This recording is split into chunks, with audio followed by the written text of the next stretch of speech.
Olá!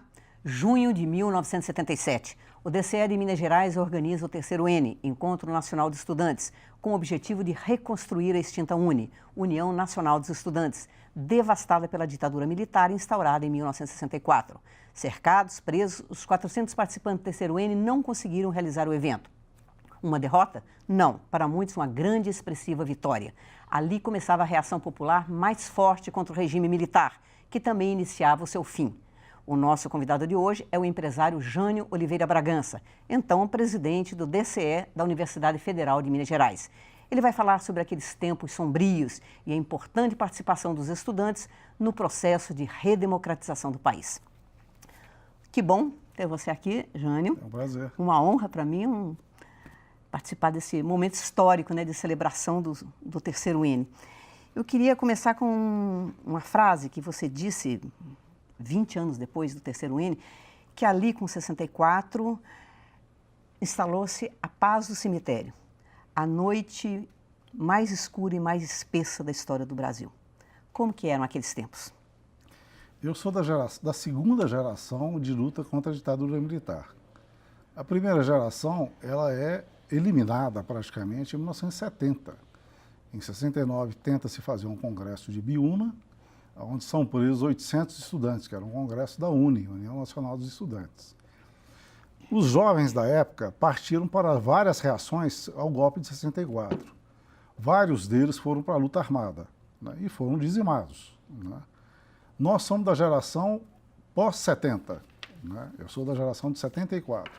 É a geração da reconstrução democrática, da transição democrática e da luta em outros modos contra a ditadura militar, com a luta do campo da democracia. Quer dizer, 68 são os pais heróicos, que nós reverenciávamos muito em 70, nós somos da mesma geração, sim, mas ao mesmo tempo já havia uma crítica, Foi porque a luta armada foi um erro, Hoje a gente pode dizer isso. Mas na época nós já achávamos um erro. Em 74, quando eu entro para a universidade, estudava no Instituto de Ciências Exatas, no ISEX, já se tinha uma revisão crítica desse período anterior. Várias pessoas, inclusive, que participaram desse momento da luta armada, tinham a visão que aquilo foi errado. E os fatos mostraram. A população não se mobilizou na luta contra o regime militar do ponto de vista de pegar em armas. Foram poucos. E o erro custou caro, porque muitos morreram. Muitos morreram. Muitos foram torturados, desaparecidos. E muitos exilados. Nós partimos do pressuposto de fazer uma luta no campo da democracia, não violenta, defendendo as liberdades democráticas, que eram uma bandeira que unificava a maioria das forças políticas existentes naquela época. E quais eram essas forças políticas? Eram muitas. As tendências já virou até um motivo de humor também, que a esquerda nunca conseguia se entender. Porque era uma luta difícil, Eram muitas teorias embasando, muitas propostas de ação, Quais eram as principais tendências? Ainda não, em Minas Gerais ainda não estavam consolidadas essas tendências. Eu fui eleito para o DCE da Federal em 1976. A minha chapa chamava Unidade. Eram pessoas com influências políticas, mas sem uma articulação. Aqui nós tínhamos um PCdoB com algum grau de influência, a Ação Popular, a PML, tinha um pessoal que depois vira Centelha, Liberdade de Luta, os peguistas, que a gente chamava. Os peguistas eram contra a política educacional do governo. E eram contra a bandeira das liberdades democráticas, eles achavam a bandeira limitada na época.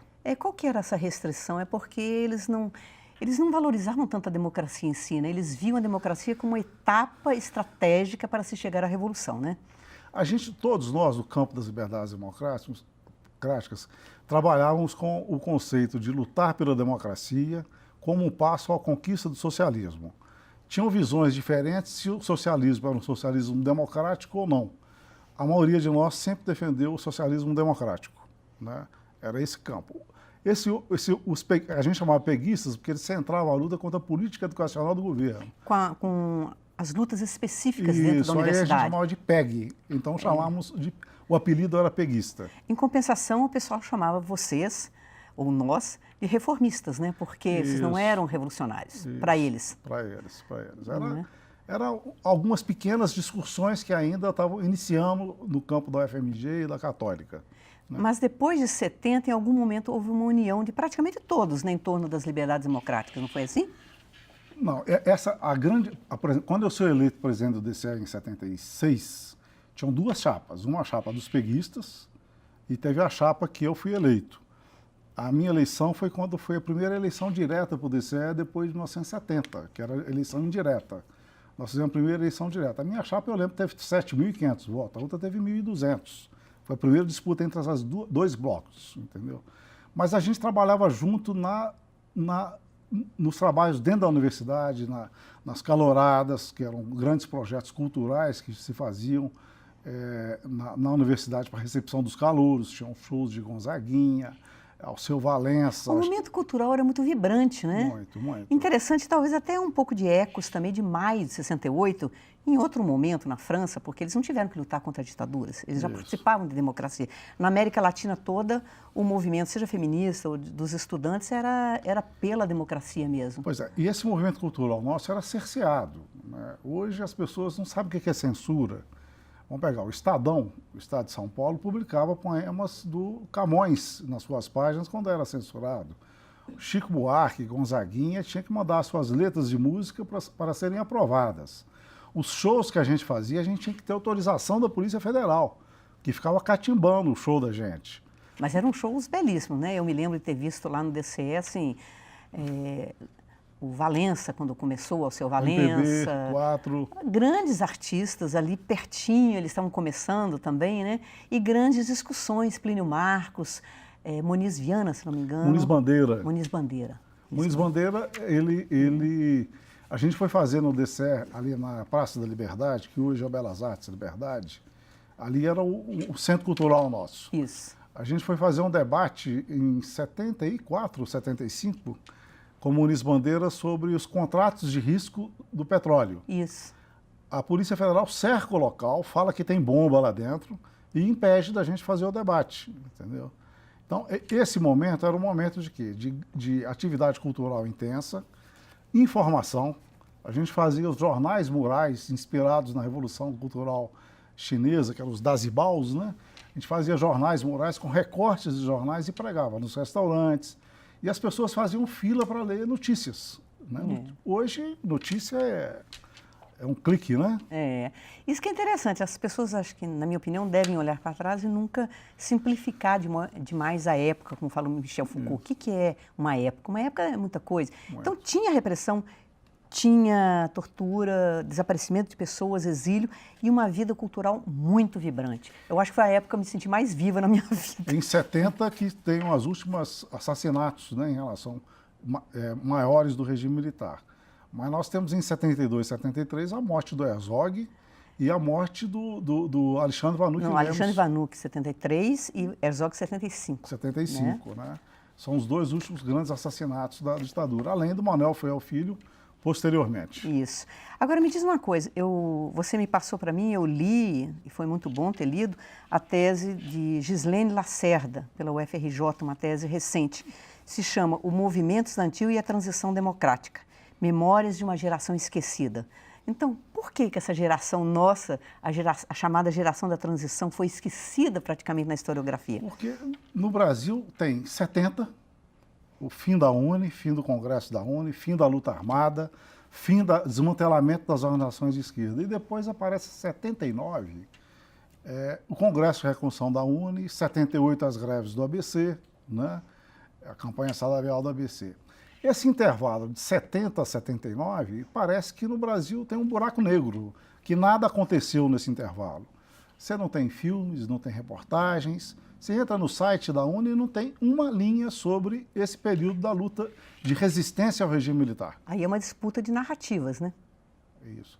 A narrativa que ficou é a da luta armada. É como diz os historiadores, é uma memória em disputa. E nós estamos travando essa disputa. Ao a gente fazer uma comemoração nossa, que a gente faz em 10 anos, nós estamos colocando o nosso papel nesse contexto. Isso. É isso que a gente quer debater.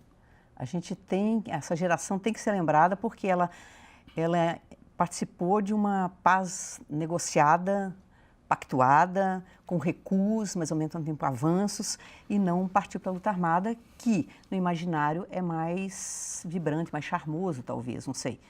Mas eu acho que realmente essa memória tem que ser recuperada, assim. E tem diferenças. Então vamos pegar.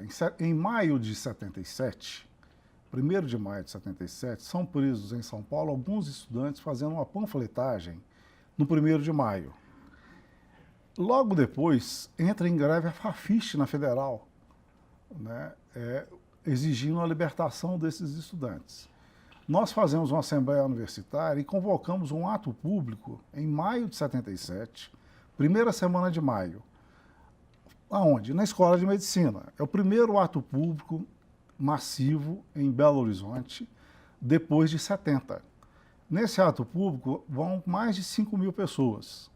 A polícia cerca a Escola de Medicina e nós entramos, e nós forçamos para entrar. Nesse ato público fala a dona Helena Greco. Eu acho que é a primeira vez que ela fala em público. O movimento de anistia até esse momento era uma coisa incipiente, eram reuniões que se faziam semi-escondidas nas igrejas. Eu participei de reunião na igreja do Padre Eustáquio, na igreja ali perto da Escola de Odontologia. Eram reuniões de quem? Eram, na verdade, alguns ex-presos políticos, alguns familiares e nós, estudantes. Eu vou ter que te interromper, que o nosso tempo está terminando, mas nós voltamos no segundo bloco. Aí nós vamos falar já da organização do terceiro hino, como ele aconteceu, como ele foi desbaratado, de uma certa forma, pelas forças da repressão. Até daqui a pouco.